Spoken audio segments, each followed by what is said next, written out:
Janasena party సభ్యత్వ నమోదు కార్యక్రమం ఎందుకు అనుకున్నంత స్థాయిలో జరగడం లేదు. 2021లో తొలుత ఈ కార్యక్రమం మొదలు పెట్టినప్పుడు 90,000 మందితో సభ్యత్వం మొదలైంది. ఆ తర్వాత ఎన్నికలకు ముందు అది 6 లక్షలకు వెళ్ళింది. ఎన్నికల తర్వాత 13 లక్షల వరకు వెళ్ళింది. 12,98,000 మంది సభ్యత్వం తీసుకున్నారు అని జనసేన పార్టీ అప్పట్లో ప్రకటించింది. ఈసారి మాత్రం ఆ ఊపు కనిపించడం లేదు. లేటెస్ట్ గా సభ్యత్వ నమోదు కార్యక్రమం జరుగుతుంది, కానీ ఆసక్తికరంగా ఎవరు ముందుకు రావడం లేదు. దీనిపైన పవన్ కళ్యాణ్ గారు కూడా అసంతృప్తి వ్యక్తం చేస్తున్నారు. దీన్ని తెలుగుదేశం పార్టీ మీడియా కూడా ప్రచారం చేస్తూ ఉండడం అనేది ఇక్కడ ఆసక్తికరంగా ఉంది. ఈసారి సభ్యత్వ నమోదు కార్యక్రమంలో జనసేన పార్టీ ఒక కొత్త పంతాను కూడా పాటిస్తోంది. అదే సాధక్ అనే ఒక ప్రత్యేక హోదాను కూడా ప్రవేశపెట్టింది. ఈ సాధక్ అంటే ఏంటంటే, ఎవరైతే అందరినీ ప్రోత్సహించి ఎంకరేజ్ చేసి చైతన్యవంతుల్ని చేసి జనసేన పార్టీ సభ్యత్వం తీసుకునేలాగా ప్రోత్సహిస్తారో వారిని సాధక్ అనే ఒక పేరు పెట్టారు. ఈ సాధక్ అనే వారు ఎవరైతే 100, 200 మందిని, 500 మందిని, 1000 మందిని ఇలా ఎవరైతే సభ్యత్వ నమోదు చేయిస్తారో, సభ్యులుగా చేరుస్తారో వాళ్ళ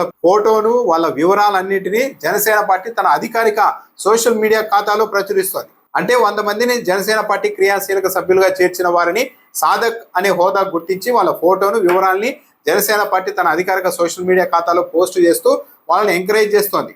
సో డైరెక్ట్ గా జనసేన పార్టీ అధికారిక సోషల్ మీడియా ఖాతాలో మన ఫోటో, మన వివరాలు వస్తాయి అని అనుకున్నప్పుడు చాలా మంది ఇది రాజకీయంగా ఎదుగుదలకు ఉపయోగపడుతుంది, మనకు ప్రత్యేక గుర్తింపు వస్తుందని భావించే వాళ్ళు తమ సొంత డబ్బుల్ని కూడా పెట్టేసి ఇలా 100 మంది, 200 మంది, 500 మంది, 1000 మందిని కూడా సభ్యులుగా నమోదు చేయిస్తారు అన్న ఒక ఆశతో జనసేన పార్టీ ఈ హోదాని ఇంట్రడ్యూస్ చేసింది, ఈ కొత్త పంతాన్ని.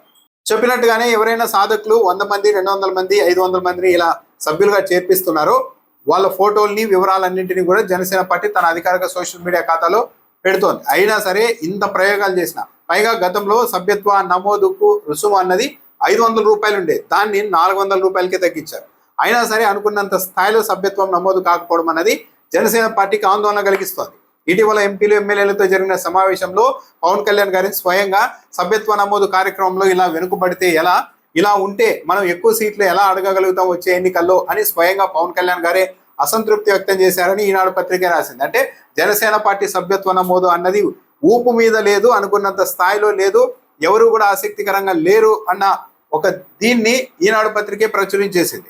అయితే ఎందుకు సభ్యత్వ నమోదు కార్యక్రమంలో పెద్దగా ఉత్సాహం కనిపించడం లేదు, సభ్యులుగా చేరేందుకు ఎక్కువ మంది ఎందుకు ముందుకు రాలేదు అన్న దానిపైన కూడా ఒక చర్చ నడుస్తోంది.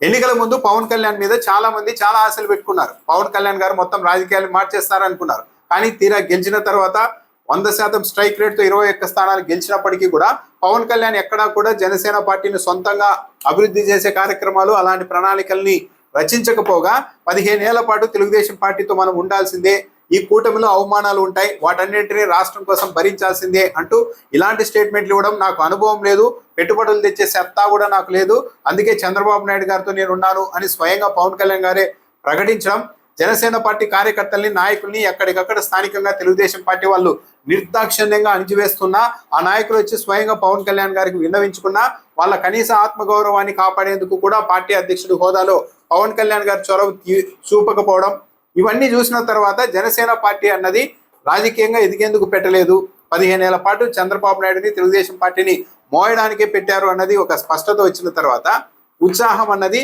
క్యాడర్లో జనసేన పార్టీలో చేరాలి, రాజకీయాలు, కొత్త తరహా రాజకీయాలు చేయాలి అని అనుకునే వారందరిలో కూడా జనసేన పార్టీ ప్రస్తుత వైఖరి పూర్తి నిరుత్సాహానికి గురి చేసింది.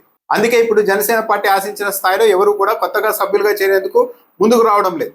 దానికి తోడు ఈ సాధక్ అనే స్కీమ్ను మొదలు పెట్టడం వల్ల కొత్తగా రాజకీయాల్లో ఎదగాలనుకుంటున్న వాళ్ళు కొన్ని చోట్ల సొంతంగానే 100 మందిని క్రియాశీలక సభ్యులుగా చేర్పించాలంటే 40,000 రూపాయలు అవుతుంది. ఆ డబ్బుని ఏదో ఆ సాధకులు అనే వాళ్ళు రాజకీయంగా ఎదగాలనుకుంటున్న వ్యక్తులే ఖర్చు పెట్టుకొని మరి చేర్పిస్తూ ఉన్నారు. వాలంటీర్గా ఎక్కడికక్కడ ఎవరు వచ్చి చేరడం లేదు. 400 రూపాయలు చెల్లించి సభ్యత్వం తీసుకోవడం అవసరమా అన్న మీమాంసలో ఉన్న వారందరినీ ఈ సాధకులు అనే వాళ్ళు సొంత డబ్బులు పెట్టి వాళ్ళని సభ్యులుగా చేర్పిస్తూ ఉన్నారు.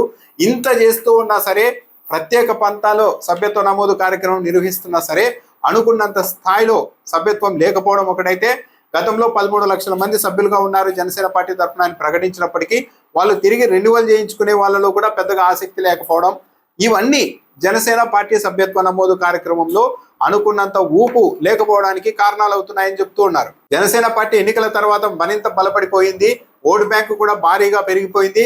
వచ్చే ఎన్నికల్లో కనీసం 70 స్థానాలు జనసేన పార్టీకి ఇవ్వాల్సిందే అని తిరుపతి జనసేన పార్టీ ఇన్ఛార్జ్ కిరణ్ రాయల్ లాంటి వాళ్ళు ఒక పక్కన ప్రకటనలు చేస్తూ ఉంటే, మరోవైపు ఊహించిన స్థాయిలో సభ్యత్వ నమోదు కార్యక్రమం జనసేన పార్టీ తరఫున లేకపోవడం బట్టి ఒక విధంగా జనసేన పార్టీ వీక్ అయిపోయింది, జనసేన పార్టీ మీద ఆసక్తి తగ్గిపోయింది అందరిలోనూ అన్న ఒక అభిప్రాయానికి అయితే అవకాశం ఏర్పడుతోంది.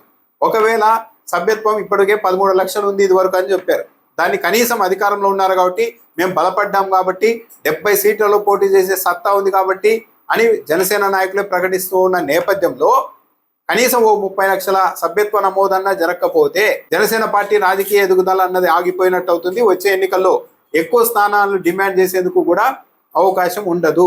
మొత్తం మీద జనసేన పార్టీ మీద ఆసక్తి తగ్గడానికి, సభ్యత్వ నమోదు అనుకున్నంత స్థాయిలో లేకపోవడానికి, క్యాడర్లో ఉత్సాహం తగ్గిపోవడానికి పరోక్షంగా ప్రత్యక్షంగా పవన్ కళ్యాణ్ విధానాలే, ఆయన అనుసరిస్తున్న వైఖరి, ఆయన ఇస్తున్న స్టేట్మెంట్లే కారణం అన్నదైతే ఒక విస్తృతంగా ఒక అభిప్రాయం ఉంది.